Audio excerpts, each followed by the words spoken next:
Coach, look, not all wins are pretty in this league. I should read this one wasn't, but how important was it that when you guys have on your A game night, that you were still able to come out and let a win?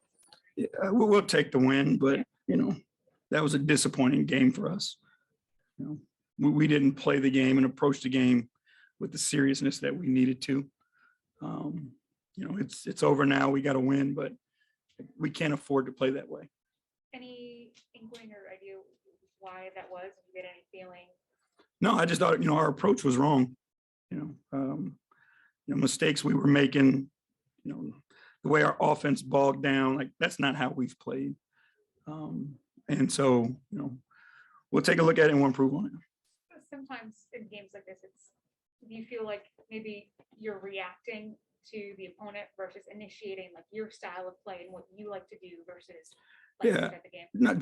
I just think we didn't play well and we didn't get the job. We won the game, but we didn't play well. So that's on all of us to be better. Thanks. Cleveland.com.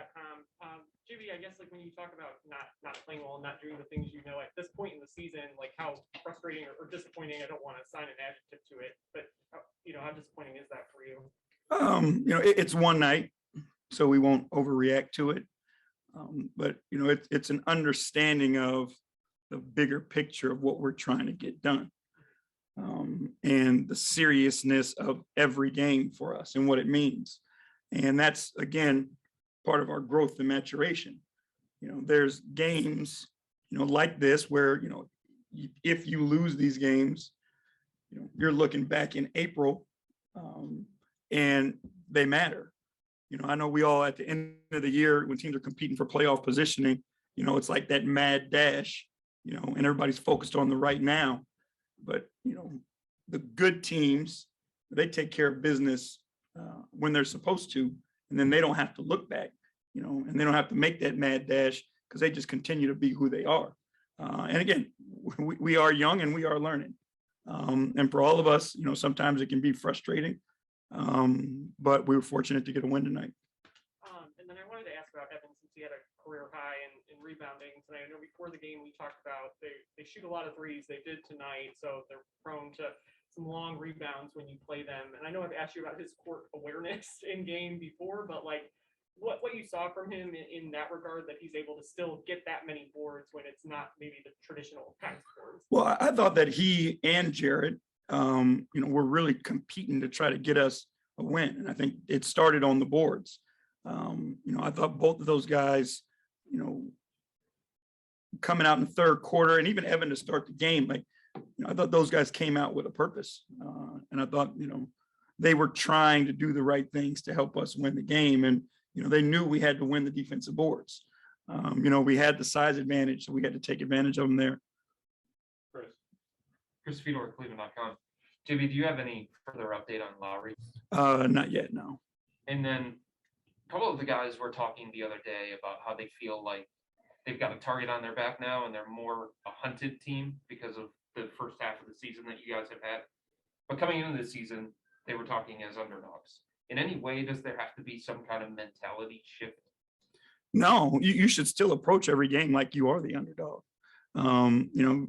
That's kind of who and how we built this, is that approach. And if you always feel like you're the underdog, you're the ones that are hunting people. You're the one that are chasing people down. You have to outwork them. You have to play well, and you have to play with that competitive spirit. So there should be no attitude shift because, big picture, we haven't done anything yet. So there's no reason to change our approach and our attitude. We got 82 games plus is what our goal is. So, until we, have a final puzzle to look at, we haven't done anything. So our approach should never change. We are the underdog. Thank you. Kelsey Russo, The Athletic. JB, did you have to give a message to the guys after this one, after the loss, or do you think that message was reiterated through, I guess? Yeah, we spoke. They're aware. Thank you. Yeah, Jeff G. Down News Herald. If you're going to be without Lowry for a while, what does that loss mean to your team? I mean, it means a lot. Lowry again is a big part of, why we could play the way that we play. His size on the floor matters and it impacts us on both ends of the floor. It's one of those things where he was catching his rhythm too. His shot was falling. So hopefully, it won't be too long for him. But now other guys got to step up. And, we've kind of been through this before when he was out early with COVID. Dean Wade stepped up. We're going to ask Dean Wade to do the same thing. He's got to come in and contribute and allow us to still play with that size. Another Lowry question. I mean, I know these guys are professionals and everything, and injuries happen. But when you have an injury like that looks pretty bad, a guy is out for the rest of the game. Like, how much that can take out of a team, like mentally, and just how hard it is to keep playing when one of your teammates is going through something like that. Yeah, it's difficult, but you have to be mindful of what your teammate would want. Like these dudes have shown their commitment to one another and their selflessness towards one another. So in that moment, we're all pained for Lowry, but I know Lowry would want those guys to go out to win the game. And I know his teammates know that as well. So that's got to be the focus is now, we've got to compose ourselves and go do what our teammate would want us to do. Because, one of the things that our guys have done is, and you see it, like they don't like to disappoint one another.